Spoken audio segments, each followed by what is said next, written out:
아프리카의 한 고아원에서 있었던 일입니다. 아이들이 시름시름 앓았습니다. 그리고 한 명, 두 명 죽어가고 있습니다. 그 고아원은 유엔 기구에서 직접 운영하는 곳이라 비교적 의식주가 풍성했는데 왜 이런 일이 벌어질까 너무 이상했습니다. 본부는 의료진을 급파해서 원인 조사에 들어갔습니다. 겉보기에 전혀 문제가 없었는데 심사숙고 끝에 결론을 내렸습니다. 애정결핍이구나. 그래서 다음과 같은 처방을 직원들에게 내렸습니다. 아이들이 깨어있을 때 10분 이상 안아주십시오. 키스하시고 또 귀여워해 주십시오. 그 처방대로 아이들을 사랑으로 보살피기 시작했습니다. 그래서 아이들이 원기를 회복했고 그 이후에 건강한 모습으로 잘 자라게 됐다. 그런 이야기입니다. 여러분, 우리는 이 이야기를 통해서 무엇을 깨달을 수 있습니까? 인간은 밥만 먹고 사는 존재가 아니다라는 것입니다. 사랑을 먹고 사는 존재라는 것입니다. 인간은 육신만 갖고 있지 않잖아요. 내면을 가지고 있습니다. 정신이 있고 더 깊은 곳에 영혼이 있습니다. 육신을 위해서는 밥만 먹어도 생존은 가능하죠. 하지만 영혼을 위해서는 사랑을 먹어야 된다라는 것입니다. 문제는 인간의 사랑에는 한계가 있다는 것입니다. 인간의 사랑도 필요하죠. 유익하죠. 하지만 그것만으로는 불완전하다는 것입니다. 창조주 하나님의 사랑을 먹어야 하는 것입니다. 그럴 때 영혼의 생기가 돌고 힘을 얻을 수 있습니다. 오늘 본문을 보십시오. 얼른 보면 우리와 상관이 없는 내용 같아요. 이게 옛날 얘기잖아. 우리랑 상관도 없잖아. 하지만 잘 들여다보면 하나님의 사랑에 관한 말씀입니다. 이 시간 이 말씀을 통해서 하나님의 사랑을 다시 한번 깊이 깨닫고 그 사랑 안에서 살아가는 저와 여러분 되시길 바랍니다. 그래서 가장 복되고 존귀한 인생 살아가는 저와 여러분 되시기를 주님의 이름으로 축원합니다. 본문은 고대 이스라엘 사회의 노예제도에 관한 율법 규정이에요. 지금 우리 사회에는 노예제도라는 게 없잖아요. 그러니까 당연히 이 규정 우리가 지킬 필요 없네. 맞습니다. 하지만 그 안에 담긴 원리는 우리가 배워야 된다라는 것입니다. 그게 뭘까요? 한마디로 인간 사랑 혹은 인권 존중인 것입니다. 혹자는 하나님이 노예제도를 허용하셨단 말이야. 의아하게 생각할 수 있습니다. 맞습니다. 노예제도는 하나님의 성품과 어울리지를 않죠. 하지만 이스라엘의 노예제도는 특이하다 하는 것을 생각해 보면 어느 정도 이해는 됩니다. 고대 이방 나라에서는 노예가 하나의 물건과 같았습니다. 그래서 평생 물건 취급받고 주인에게 속박되고 그랬습니다. 반면 이스라엘의 노예는 어떻습니까? 충분히 인격적인 대우를 받았습니다. 율법이 그것을 규정하고 있습니다. 그 시대로서 경제 질서를 유지하기 위해서 필요한 정도였습니다. 일종의 고용제도라고 보시면 되겠습니다. 이방 나라의 노예제도와 비교해 볼 때 하나님의 사랑과 하나님의 공의로 잘 규정해 놓은 훌륭한 법률입니다. 그런 점에서 이스라엘의 주인들은 좋은 주인입니다. 그러니까 그 좋은 주인은 사랑의 주님이신 하나님을 상징한다. 그렇게 볼 수가 있는 것입니다. 본문을 잘 보십시오. 2절 보니까 히브리종이 6년 동안 일하면 7년째는 해방이 됩니다. 이방 나라에서는 평생 소유물로 취급을 하지만 이스라엘은 다르구나 하는 걸 알 수 있습니다. 그 당시 노예나 종이 되는 케이스는 몇 가지가 있습니다. 그 중에 이런 게 있었어요. 큰 빚을 졌거나 망해서 남의 집살이를 부득이 하게 되는 경우입니다. 그래도 인격적인 대우를 해줘라. 율법은 그렇게 규정하고 있습니다. 종이나 노예로 부르지 말라. 형제나 품꾼으로 대우하라. 이런 식이었습니다. 그리고 이미 말씀드린 것처럼 6년 일한 후에 7년째 해방. 또 해방시킬 때는 많은 선물을 주어서 그 이후에 생활 대책을 하도록 하라. 라는 규정도 있습니다. 요즘으로 말하면 퇴직금 두둑이 챙겨줘, 그런 거죠. 한편 주인의 입장에서는 일방적으로 경제적 손실만 보면 안 되잖아요. 그래서 3절 4절에 뭐라고 규정하나요? 혼자 들어왔냐? 그러면 그 종은 혼자 나가라. 그 주인 집에 사는 동안 주인이 아내를 주었어. 그리고 그 사이에 자식이 생겼어. 그러면 주인에게 속한 거니까 혼자 나가. 이렇게 규정합니다. 좀 너무하다 싶지만 주인의 재산권을 보장하는 차원이다라는 것입니다. 그러니까 양쪽의 형평성을 고려한 규정들임을 알 수가 있습니다. 여기서 우리는 하나님의 사랑도 보고 하나님의 공의도 봅니다. 양면을 다 보는 거죠. 특별히 주목할 것은 5절 6절이에요. 만일 종이 7년째 돼서 해방이 되는데 그게 오히려 싫은 거예요. 주인이 너무 좋고 또 가족들과 헤어지기도 싫고, 그러면 특별한 계약을 맺을 수가 있습니다. 나 안 나갈래요. 이 집에서 계속 살래요. 계속 주인님의 종이 될래요. 뭐 이렇게 결정할 수 있다는 것입니다. 5절이에요.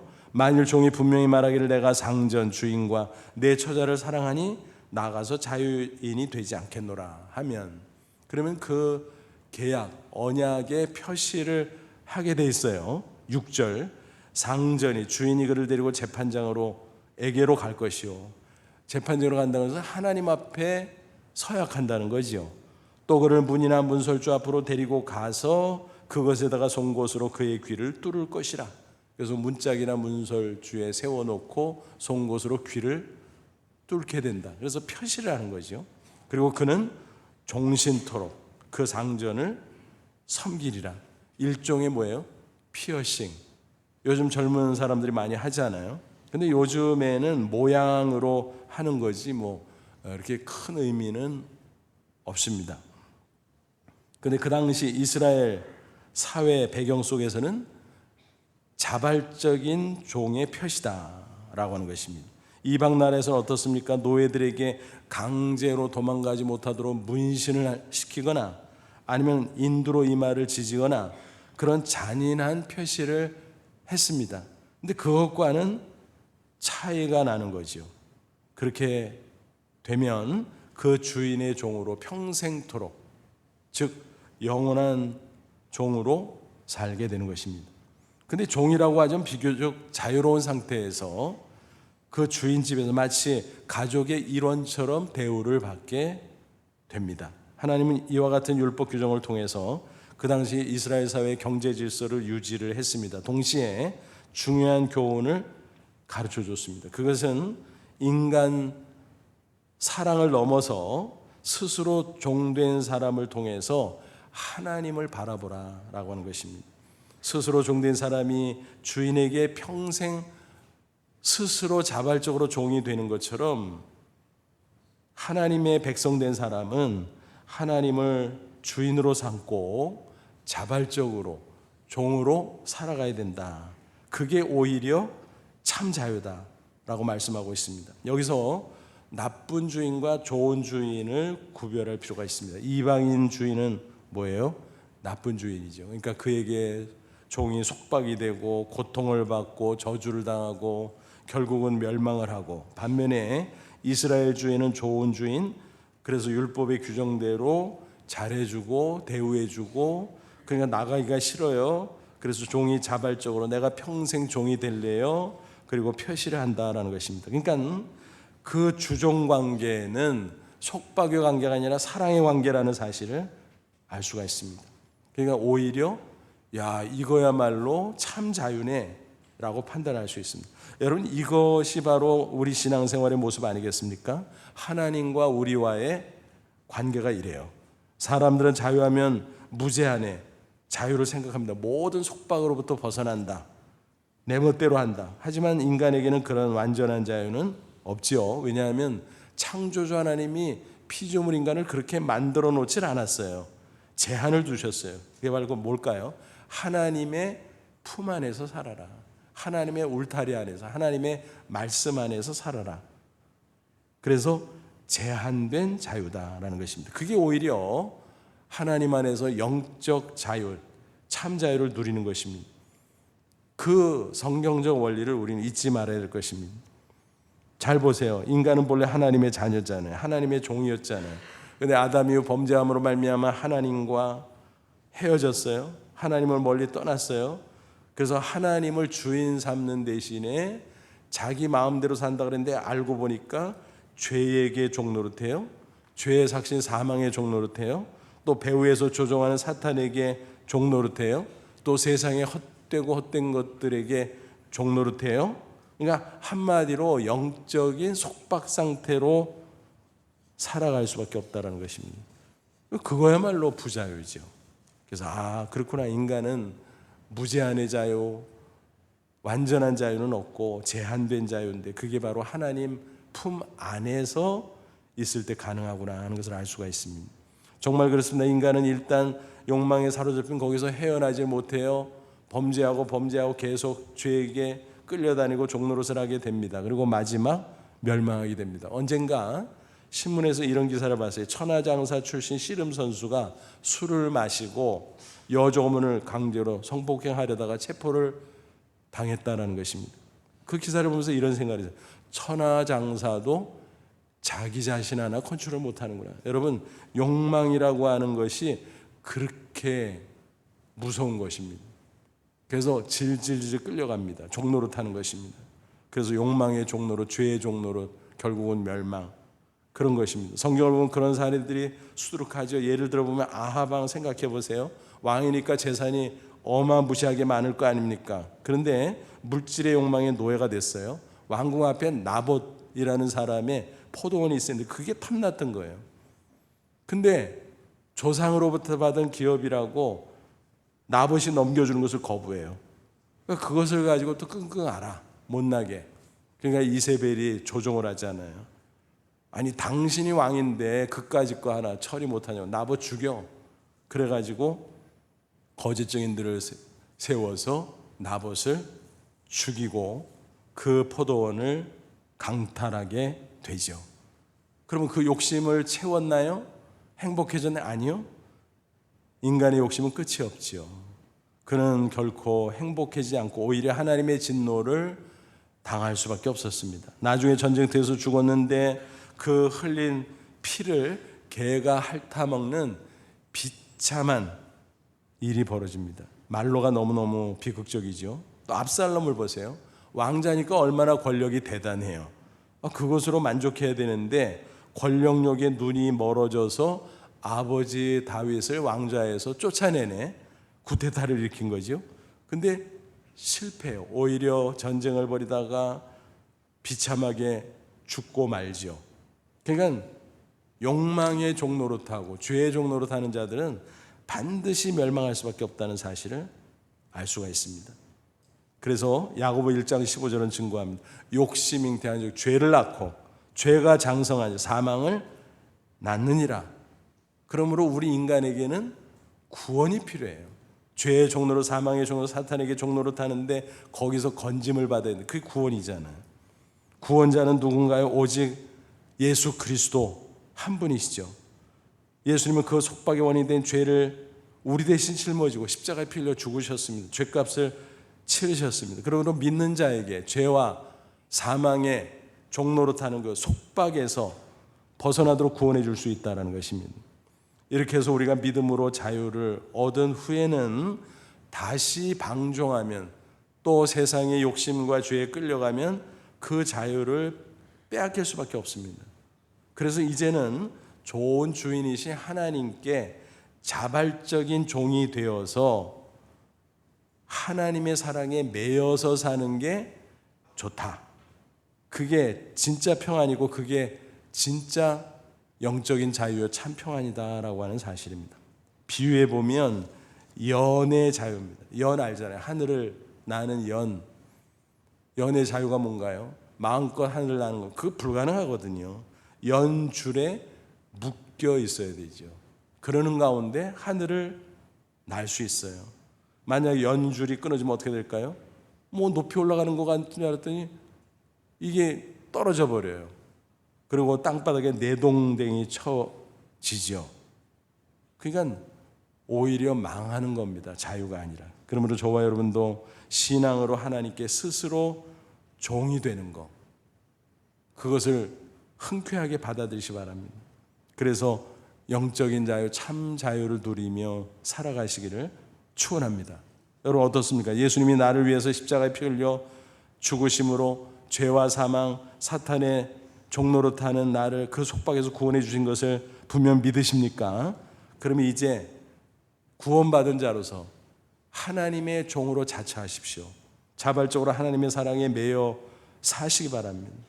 그래서 참 자유와 하나님의 축복을 누리시기를 축원합니다. 여러분, 우리를 향한 하나님의 사랑이 얼마나 놀랍습니까? 그 사랑은요, 그 크기, 간단히 말하면 독생자 예수를 주시기까지, 그 정도의 큰 사랑입니다. 요한복음 3장 16절, 하나님이 세상을 이처럼 사랑하사 독생자 예수를 주셨으니 이는 그를 믿는 자마다 멸망치 않고 영생을 얻게 하려 함이라. 그러니까 독생자를 주신 사랑, 독생자보다 더 귀하고 귀한 존재가 어디 있습니까, 여러분? 그렇지 않아요. 그래서 예수님을 보내주시고 십자가에 피 흘려 죽게 하심으로 우리의 죄값을 치르시고, 그러므로 믿는 우리를 하나님의 자녀로 삼았다, 하나님의 종으로 삼았다. 그래서 그걸 핏값으로 우리를 사셨다고 표현해요. 죄와 사망에서 구원하는, 건져주는 것도 있지만 이걸 다르게 표현하면 핏값으로 우리를 사셨다. 그래서 그걸 뭐라 그래요? 구속이라는 단어로 쓰죠. 속박한다는 그런 단어 말고 한자가 다르죠. 그래서 이것은 노예 제도를 배경으로 하는 말입니다. 그래서 노예값을 치르고 새 주인이 사는 거예요. 풀어주는 거는 속량, 사는 거는 구속, 그렇게 말합니다. 본문의 내용과 연결이 되잖아요. 그래서 구원받은 그리스도인은 뭐예요? 예수님의 핏값으로 샀으니까. 얼마짜리예요? 예수님짜리. 그렇게 표현하지요. 우리가 어떤 물건을 10만 원 주고 사면 뭐라 그래요? 아, 이거 10만 원짜리야. 100만 원 주고 사면 뭐라 그래요? 아, 이거 100만 원짜리야. 그래서 그 가치를 매기잖아요. 근데 예수 그리스도 핏값으로 구속된, 그래서 하나님의 자녀, 하나님의 종이 된 우리 각자는 어때요? 그 가치를 매길 수가 없어. 어떻게 매깁니까? 예수님의 그 보혈의 값을 얼마라고 우리가 매기겠어요? 그러니까 그냥 예수님 짤이, 그렇게 말하는 게 오히려 정확하다라는 것입니다. 이런 놀라운 사랑을 우리가 받아 가지고 있음에도 불구하고 신앙생활을 하다가 간혹 스스로 소외감을 느낄 때가 있어요. 언제냐 하면 고난이 오래 지속될 때, 왜 하나님은 나를 돌아보지 않지? 나를 잊으셨나? 나한테 눈길도 안 주네? 내가 기도해도 듣지도 않으시네? 뭐 이런 영적 소외감을 느낄 때가 있어요. 뭐 어떻게 생각하면 그럴 만도 하나? 세계 인구가 얼마나 많아요? 또 그리스도인들은 얼마나 많아요? 하나님이 그거 다 챙기려면 야, 나 하나쯤 소홀히 하시고 잊어버릴 수도 있겠다라는 생각이 들 수도 있어요. 하지만 그것은 어디까지나 인간적인 생각이죠. 한 번은 어느 성도와 대화를 할 기회가 있었는데 그분은 평소에 아주 유머러스한 분이에요. 사업을 하는 분이라 물었어요. 요즘 사업 잘 되세요? 그랬더니 이렇게 대답하는 것이, 글쎄요, 요즘 하나님이 바쁘신가 봐요. 다른 사람들 챙기시느라고 바쁜지 내가 기도해도 소식도 안 주네요. 우스갯소리 같지만 그 말 속에 일말에 소외감 같은 것을 엿볼 수가 있었습니다. 아, 좀 내 기도를 들으셔서 빨리빨리 좀 응답하시고 축복하시고 그러면 좋겠는데 사업이 잘 안 된다는 겁니다. 그래서 제가 그 말을 들으면서 웃으면서 응수했습니다. 걱정하지 마세요. 조금만 기다려 보세요. 아직 때가 안 돼서 그러니까 기별 올 겁니다. 여러분, 하나님은 세계 인구가 70억, 80억이나 된다고 할지라도 마치 나 한 사람인 것처럼 각각을 챙기시고 보살피신다는 사실을 꼭 믿으시기를 바랍니다. 사실은 고대 신학자 어거스틴이 한 말이에요. 하나님은 마치 이 세상에 나 한 사람만 있는 것처럼 나를 사랑하신다. 우리가 지금 여러 명이 함께 예배 드리잖아요. 심지어 온라인 예배 드리는 분도 있잖아요. 그러니까 각자 입장에서 보면 소외감을 느낄 수도 있어요. 물론 목사의 시야 안에는 다 안 들어오죠. 그러나 하나님의 시야 안에는 다 들어오고, 심지어는 1대1로 하나님이 보고 계시고 1대1로 예배를 받으시고 1대1로 기도를 들으신다는 사실을 꼭 기억하십시오. 그러니까 전체적으로 모두의 예배와 기도도 받지만 한 사람 한 사람의 예배와 기도를 받으신다는 사실 분명합니다. 그러니까 하나님이 전지전능하신 분인 거죠. 그래서 이렇게 말하는 신학자도 있어요. 나 한 사람만 딱 있을 때 예수님은 이 땅에 인간으로 안 오셨을까? 십자가를 지지 않으셨을까? 그래도 이 땅에 인간으로 오셨고, 그래도 나 한 사람을 위해서 십자가를 지셨을 거라고 그렇게 말합니다. 가정입니다만 하나님은, 그리고 예수 그리스도는 바로 그런 분인 겁니다. 그 놀라운 사랑을 우리가 받고 있는 거예요. 우리가 그 사랑을 알고 감격하면 어떻게 됩니까? 하나님의 말씀이라면 자발적으로 아멘 아멘 하고 흔쾌하게 이끌리고 또 순종하고 실천하고 그럴 거예요. 예수님 말씀하시죠. 요한복음 14장 21절, 나의 계명을 지키는 자라에 나를 사랑하는 자니 나를 사랑하는 자는 내 아버지께 사랑을 받을 것이요 나도 그를 사랑하여 그에게 나를 나타내리라. 그러니까 하나님의 사랑을 알면 그 말씀 저절로 따르고 순종하게 된다라고 하는 것입니다. 그러니까 하나님의 사랑을 알고 사랑에 매이면 말씀에 이끌려 살게 된다. 그렇게 되기 마련이다라는 것입니다. 여러분, 오늘 본문에 나오는 그 자발적인 종을 한번 생각해 보십시오. 귀를 뚫었어요. 표실했어요. 그 표실을 느낄 때마다, 볼 때마다 어때요? 아, 나는 좋으신 주인님의 종이야. 종신토록, 영원토록 종이야. 그 좋으신 주인이 뭐라고 말하면 어떻게 했어요?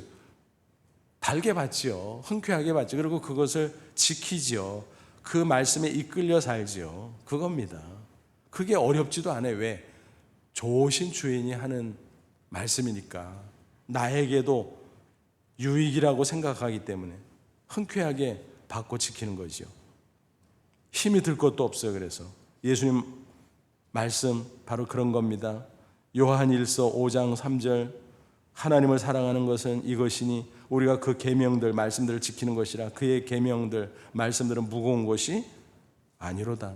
세상 사람들이 아이고 예수 믿는 사람, 교회 다니는 사람 뭐 해라 뭐 하지 마라 그 번거롭고 답답하고 옹색해서 어떻게 살아?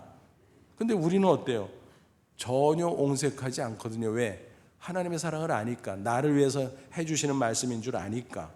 그러니까 그 말씀을 지키는 게 무거운 게 아니에요. 어려운 게 아니에요. 쉬워요. 사랑에 매여 살면, 말씀에 이끌려 사는 거 저절로 되는 거예요. 오히려 편합니다. 마치 이와 같은 거예요. 여러분, 예를 들어서 부부관계 어떻습니까?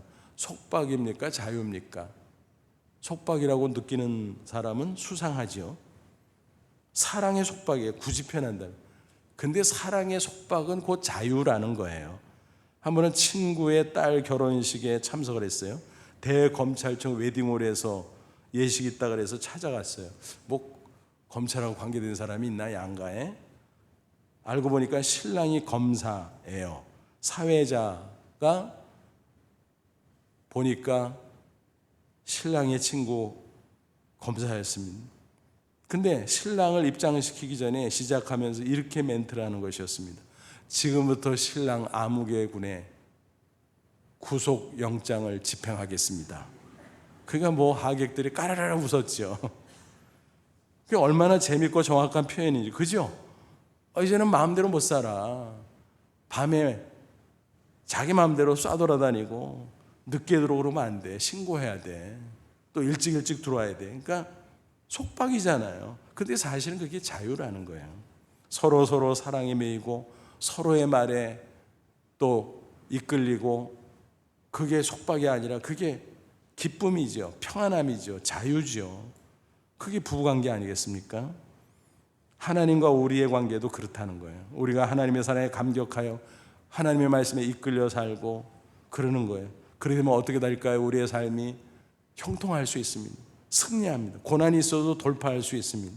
요한 3서 2절 3절은 증거합니다. 사랑하는 자의 내 영혼이 잘된 같이 내가 범사에 잘되고 강건하기를 내가 간구하노라. 요거는 많이 들어봤네요. 그죠? 근데 이 말씀도 중요하지만 3절도 중요해요. 형제들이 와서 내게 있는 진리를 증언하되. 이 요한 3서는 사도 요한이 늙음하게 가이오에게 보낸 개인 서신이에요. 근데 그게 성경에 편입이 된 거지요. 근데 요즘처럼 뭐 통신이 발달된 게 아니에요. 전화를 하고 뭐 카톡을 하고 그런 거 없잖아요. 그러니까 인편으로 가끔 소식을 들어. 근데 최근에 소식을 들었나 봐. 사람이 와서 가이오를 만나고서 본 대로 느낀 대로 소식을 전해주는 거예요. 가이오가 진리 가운데 살아요. 그래서 형제들이 와서 내게 있는 진리를 증언하되 내가 진리 안에서 행한다 하니 내가 심히 기뻐하는 거예요. 무슨 얘기예요? 진리는 하나님의 말씀입니다. 말씀에 이끌려서 말씀대로 살아가고 있더라 하는 거예요. 그러니까 그 소식을 들으니까 사도 요한이 너무너무 기쁜 거예요. 그가 그냥 기쁜 마음에 마음껏 축복하는 거지요. 야, 말씀대로 사니 내 영혼이 잘 될 거야. 그러면 범사가 잘 될 거야. 강건할 거야. 내가 그렇게 축복하며 기도한다. 근데 그것은 성경적인 축복의 원리이기도 하죠. 하나님의 사랑에 매였기에 하나님의 말씀에 이끌리고, 그러니까 형통하고, 그러니까 승리하고, 그러니까 고난도 이기고 그렇다는 것입니다. 세계적인 가방 브랜드 샘소나이트 아시죠? 여러분 가운데 많은 분들이 그 가방을 사용하고 있는지도 모르겠습니다. 그 창업자가 누구냐면은 제시 슈웨이더입니다. 제시 슈웨이더. 그는 그 아버지와 함께 동유럽에서 미국으로 이민을 갔어요. 그 아버지는 얼마나 독실한 신앙인인지 자녀들의 이름을 모두 성경 인물의 이름으로 붙였어요. 그래서 제시, 성경 인물의 이름이 누굴까요? 다윗의 아버지 이새. 우리말 성경 이새로 되어 있지만 영어 성경 이 단어거든요. 그래서 제시 이새입니다. 그 아버지가 사업을 했는데 채소 가게도 했어요. 그런데 잘 안 되는 거예요. 그래서 제시, 네가 한번 맡아서 해봐라 그랬습니다. 그는 비록 나이가 어렸지만 기도하는 가운데 성경 말씀대로 경영 원칙을 세웠습니다. 고객들에게 값싸고 품질 좋은 물건을 팔자. 그리고 고객들이 오면 친절하게 섬기자. 뭐 이런 것이었습니다. 그는 고객들이 물건을 사가면서 기뻐하는 모습을 보면 너무 행복했습니다. 그러나 어느 날 이런 일이 있었습니다. 어느 손님이 가방을 가지고 와서 채소를 사서 거기다가 이렇게 담는 거예요. 그런지 들고 돌아서서 가는데 그게 찢어진 거예요. 그러면서 가방이 터지는 바람에 물건이 쏟아져 바닥에 나뒹굴었습니다. 그 모습을 보고 얼마나 민망했는지, 얼마나 안타까웠던지 그는 그날 밤 하나님 앞에 기도했습니다. 하나님, 찢어지지 않는 가방 만들 수 없어요. 지혜를 주세요. 그는 그렇게 기도하면서 연구하던 끝에 정말 아주 튼튼한 가방을 만드는 회사를 차리게 됩니다. 슈웨이더 트렁크 회사. 자기 이름을 딴 거죠. 그때 가방의 브랜드가 샘소나이트예요. 어디서 따왔는지 알겠죠? 성경인물 삼손. 삼손처럼 힘이 세고 튼튼하고 그런 가방을 만들겠다는 뜻이 담긴 브랜드죠. 얼마나 잘 됐는지. 그래서 나중에는 회사 이름을 아예 샘소나이트로 바꾸게 되었다는 것입니다. 이게 원리인 겁니다. 하나님의 사랑을 아는 사람은 하나님의 사랑에 매여 있어요. 그러다 보니까 내 마음대로 안 살아. 하나님의 말씀대로 이끌려서 살아. 하나님의 뜻을 실천하지요. 그러니까 잘 되는 거예요. 잘 될 수밖에 없는 거예요. 그러므로 저와 여러분도 하나님의 사랑에 매여 무조건 그 말씀에 이끌려 살아가시기 바랍니다. 그래서 하나님이 기뻐하시고 마음껏 축복하심을 꼭 경험하시기를 바랍니다. 그리고 하나님의 사랑에 매이면 사명에 이끌려 살게 됩니다. 여러분 본문에 나오는 종을 한번 생각해 보세요. 송곳으로 귀에 구멍을 뚫었어요. 나는 좋은 주인님의 종이지 평생 종이지. 그럼 어때요? 주인이 시키는 일, 맡기는 일을 기쁨으로 충성하고 거기에 헌신하겠죠. 사명, 주인이 맡긴 일이잖아요. 우리도 마찬가지야. 하나님의 사랑을 체험하고 알면 우리도 하나님을 뜨겁게 사랑하게 돼요. 사랑에 매이는 거죠. 그럼 그 사랑이 동기가 되어서 받은 사명을 충성스럽게 감당해요. 그래서 사명에 이끌리게 되는 거죠. 우리가 인간관계 속에서 그러잖아요. 사랑하면 어때요? 아까운 게 없잖아요. 막 주고 심지어는 희생하고 막 그러잖아요. 가족관계 속에도 그러잖아요. 한 번은 신문에서 이런 기사를 봤는데 어느 부부 이야기예요. 남편이 윌슨병에 걸렸어요. 윌슨병은 체내에 구리 성분이 곳곳에 쌓이는 병이라고 합니다. 그런데 그 병을 정확하게 진단받기 전에 손이 막 떨리고 몸무게가 이상하게 막 늘어나고 나중에는요 몸무게가 무려 145kg. 세상에 그럴 수도 있나? 얼마나 당황스럽겠습니까? 그래서 아내는 남편을 데리고 병원에 가는데 이 진단을 정확하게 받지 못하는 거예요. 그래서 이 병원 저 병원 다니는데 대중교통을 이용하려니까 얼마나 힘들고 불편하고 괴로워요. 예전에는 운전하는 거 겁나서 면허를 안 땄는데 야 내가 안 되겠다 싶어가지고 운전 배우고 면허를 땁니다. 사랑하니까 그게 된 거죠. 또 남편을 끌어내서 운동을 시킵니다. 몸이 무거우니까 잘 안 하려고 했을 거 아니에요. 그래서 계속 운동을 같이 하고 운동을 시키고 그런 끝에 6개월 만에 체중이 145kg에서 70kg으로 뚝 떨어지게 되었다는 것이, 그러면서 윌슨병 진단을 정확하게 받게 됩니다. 그래서 치료하는데 또 어떤 일이 벌어졌습니까? 간에 문제가 생겨서 간을 이식해야 된다는 거예요. 이 공여자가 나와야 되는데 이게 매치가 돼야 되잖아요. 근데 놀랍게도 부부지간에 그 확률이 별로 없다는데 딱 매치가 된 거예요. 그래서 아내는 남편을 위해서 간 70%를 제공했고 결국 간 이식 수술을 받고 회복되게 되었다라는 것입니다. 그 기사를 읽으면서 야, 사랑이라고 하는 것이 이렇게 위대하구나. 그 아내 되시는 분이 평범한 분인데 이렇게 엄청난 능력을 발휘하는구나. 여러분, 인간의 사랑도 이럴진데 하나님의 사랑은 어떤, 그보다 더 위대하지 않습니까? 가장 고귀한 독생자를 십자가에 내어주시기까지 그 큰 사랑, 그 사랑을 체험하면 구원받은 우리 그리스도인은 그 하나님의 사랑에 매일 수밖에 없어요. 또 그러기에 하나님이 우리에게 맡기신 사명이 있다면 그것에 이끌릴 수밖에 없어요. 그런데 억지로 끌려가는 게 아니야. 기쁨으로 감사함으로 할 수 있다는 것입니다. 사도 바울이 그랬어요. 이렇게 고백합니다. 고린도후서 5장 14절, 그리스도의 사랑이 우리를 강권하시는, 사랑이 막 끌어당긴다는 거예요. 그래서 사랑에 이끌려서 주신 사명 감당한다는 거예요. 기쁨으로 충성스럽게. 바울은 다메섹 도상에서 예수님을 만났잖아요. 그전에는 핍박자였어요. 근데 예수님 만나 구원받고 사명을 받아 이방인들에게 복음을 전해라. 예, 알았습니다 하고 헌신을 합니다. 억지로 강제로 하는 게 아니었어요. 저절로 신바람 나서 하는 겁니다.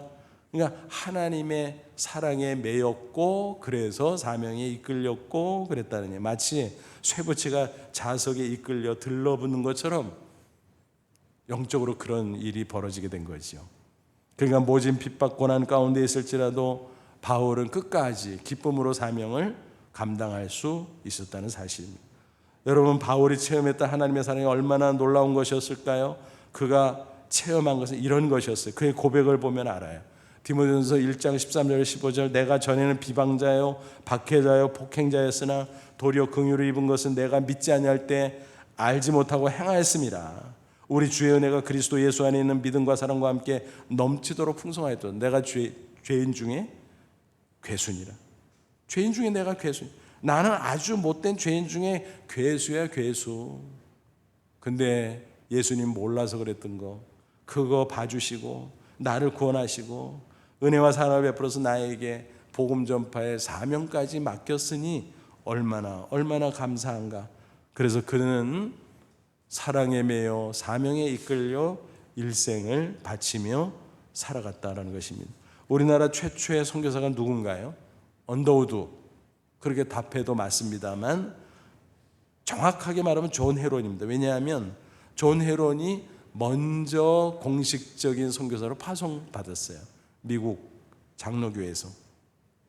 근데 우리나라에 도착한 것은 언더우드보다 2달 뒤. 왜 그랬냐면은 일본을 거쳤거든요. 일본에 누가 있었냐면 이수정, 2년이 있습니다. 그는 테네시 의과대학 최고 성적으로 졸업하면서 학교 다니고도 교수직을 제안받았어요. 근데 조선선교에 마음이 꽂혔어요. 마음이 끌리기 시작했습니다. 사귀는 자매도 있었어요. 결혼해야 되는데 어떡하지?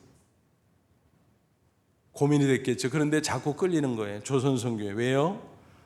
그가 선교 잡지를 봤는데 이수정 마가복음을 번역한 사람인데 그 당시에 기고한 글이 있었어요. 조선은 땅끝입니다. 조선에 선교사가 필요합니다. 누가 좀 와주지 않겠습니까? 그거에 꽂힌 거예요. 사랑에 매여 사는 사람이 돼 사명에 이끌리게 된 거죠. 다행히 사귀던 자매도 같이 갑시다 그래서 결혼하고 파송을 받게 됐죠. 그래서 일본으로 들러서 조선어를 배우고 조선 문화를 익히고 그러다가 언더우드 일행보다 2달 후 우리나라에 입국하게 됩니다. 의료 선교사로 제주원에서 사역을 합니다. 알렌 선교사와 함께. 그리고 이미 앞서 들어온 언더우드는 조수로 함께 했습니다. 그런 가운데 존 헤로는 고조왕제의 주치 역할도 했습니다. 그런데 어느 해 너무너무 무더운 여름이었습니다. 폭염으로 너무너무 고통스러워서 다른 선교사들은 좀 쉬어야 돼. 다 휴가를 갔어요. 근데 혼자 남아서 환자들을 보면서 과로하다가 본인이 오히려 이질에 걸려서 병사하게 됩니다. 그는 임종 직전 자기를 둘러싸고 있는 조선인들을 바라보면서 이렇게 말했습니다. 조선과 조선 사람들을 더 뜨겁게 사랑하고 싶습니다. 나를 사랑해주고 도와준 친구들 정말 감사합니다. 여러분 예수 믿으세요. 예수님은 여러분을 사랑합니다. 그렇게 말하고 잠자듯이 눈을 감았다고 합니다. 그가 돌아가자 장례가 문제였습니다. 그런데 사대문 안에는 묘를 쓸 수가 없었어요. 그 무더운 여름철에 어떡합니까? 전쟁 하는데 조정에서 다행히 지금의 양화진 합정동 그쪽에 있죠. 양화진 그 땅을 준 거예요. 그래서 처음으로 그가 안장이 되게 되었다. 그 이후에 많은 외국인들, 특별히 선교사들이 그곳에 안장되어서 우리에게는 선교사 묘지로 알려져 있죠. 그 묘지에 바로 존 헤론의 묘소가 있습니다. 그 묘비에는 이런 글귀가 적혀 있습니다. 하나님의 아들이 나를 사랑하시고 나를 위하여 자신을 주셨다. 뭐예요? 존 헤론은 하나님의 사랑에 매여서 살던 사람이었구나. 그래서 말씀에 이끌렸고 사명에 이끌렸고 그래서 머나먼 이 땅에까지 와서 자신의 모든 것을 바치며 충성에 충성을 다했구나 하는 것을 알 수가 있습니다. 여러분 그런 사람들이 있었기에 이 땅에 복음화 되고 저와 여러분이 예수 믿고 구원받아 이 자리에 있는 거 아니겠습니까? 우리도 사랑에 매여 말씀과 또 사명에 이끌려 사는 사람이 되는 것이 마땅한 줄 압니다. 여러분 신앙생활이 뭡니까? 독생자를 주신 하나님의 사랑에 감복되어 이제는 스스로 자발적인 종이 되는 겁니다. 그 사랑에 매여 사는 것입니다.